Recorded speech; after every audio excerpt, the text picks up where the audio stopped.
संबंध। अपनी प्रतिज्ञा के अनुसार विज्ञान सहित ज्ञान का वर्णन करते हुए भगवान ने चौथे से छठे श्लोक तक प्रभाव सहित सगुण निराकार स्वरूप का तत्व समझाया। फिर 7वें से 10वें तक सृष्टि रचनादि समस्त कर्मों में अपनी असंगता और निर्विकारता दिखाकर उन कर्मों की दिव्यता का तत्व समझाया।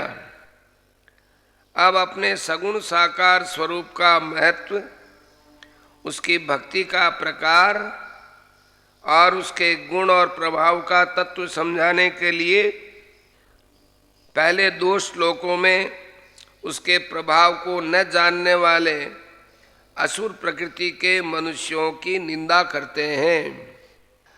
अवजानन्ति मां मूढ़ा मानुषीं तनुमाश्रितं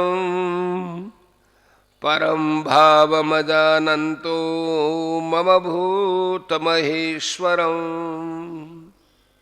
मेरे परम भाव को न जानने वाले मूढ़ लोग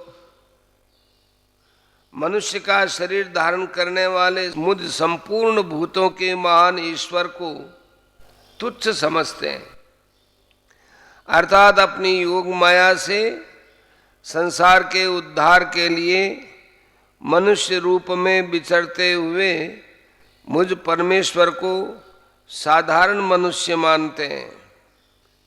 प्रश्न। परम विशेषण के सहित भावम पद किसका वाचक है और उसको न जानना क्या है? उत्तर।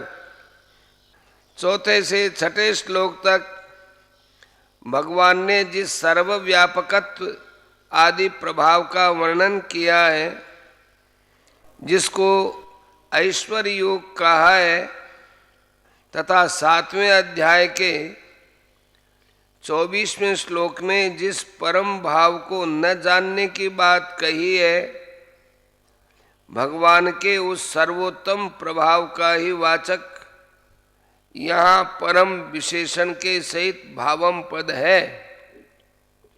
सर्वाधार, सर्वव्यापी, सर्वशक्तिमान और सबके हर्ता कर्ता परमेश्वर ही सब जीवों पर अनुग्रह करके सबको अपनी शरण प्रदान करने और धर्म संस्थापन, भक्त उद्धार आदि अनेकों लीला कार्य करने के लिए अपनी योग माया से मनुष्य रूप में अवतीर्ण हुए हैं, जो चौथे अध्याय के 6, 7वें, 8वें श्लोक में भगवान ने स्वयं कहा है। इस रहस्य को न समझना और इस पर विश्वास न करना ही उस परम भाव को न जानना है। प्रश्न। मूढ़ा पद किस श्रेणी के मनुष्यों को लक्ष्य करके कहा गया है और उनके द्वारा मनुष्य शरीरधारी भूत महेश्वर भगवान की अवज्ञा करना क्या है? उत्तर। अगले श्लोक में जिनको राक्षसों और असुरों की प्रकृति का आश्रय लेने वाला कहा है, 7वें अध्याय के 15वें श्लोक में जिनका वर्णन हुआ है और 16वें अध्याय के 4 तथा 7वें से 20वें तक जिनके विविध लक्षण बतलाए हैं, ऐसे ही आसुरी संपदा वाले मनुष्यों के लिए मूढ़ा पद का प्रयोग हुआ है। भगवान के उपर्युक्त प्रभाव को न जानने के कारण ब्रह्मा से लेकर कीट पर्यंत समस्त प्राणियों के महान ईश्वर भगवान को अपने जैसा ही एक साधारण मनुष्य मानना एवं इसी कारण उनकी आज्ञा आदि का पालन न करना तथा उन पर अनर्गल दोषारोपण करना, यही उनकी अवज्ञा करना है। टिप्पणी में यह दिया है, पितामह भीष्म ने दुर्योधन को भगवान के संबंध में ब्रह्मा जी का और देवताओं का एक संवाद सुनाया। उससे श्री कृष्ण के प्रभाव का पता लगता है। ब्रह्मा जी देवताओं को सावधान करते हुए कहते हैं, समस्त लोकों के महान ईश्वर भगवान वासुदेव, तुम सबके पूजनीय हैं। उस महान वीर्यवान शंख चक्र गदाधारी वासुदेव को मनुष्य समझकर कभी उनकी अवज्ञा मत करना। वे ही परम गुह्य, परम पद, परम ब्रह्म और परम यशस् स्वरूप हैं। वे ही अक्षर हैं, अव्यक्त हैं, सनातन हैं, परम तेज हैं, परम सुख हैं और परम सत्य हैं। देवता, इंद्र और मनुष्य किसी को भी उन अमित पराक्रमी प्रभु वासुदेव को मनुष्य मानकर उनका अनादर नहीं करना चाहिए।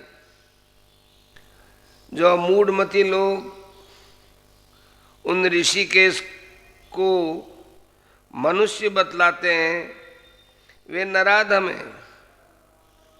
जो मनुष्य इन महात्मा योगेश्वर को मनुष्य देहधारी मानकर उनका अनादर करते हैं और जो इन चराचर के आत्मा श्रीवत्स के चिन्ह वाले महान तेजस्वी पद्मनाभ भगवान को नहीं पहचानते, वे तामसी प्रकृति से युक्त हैं।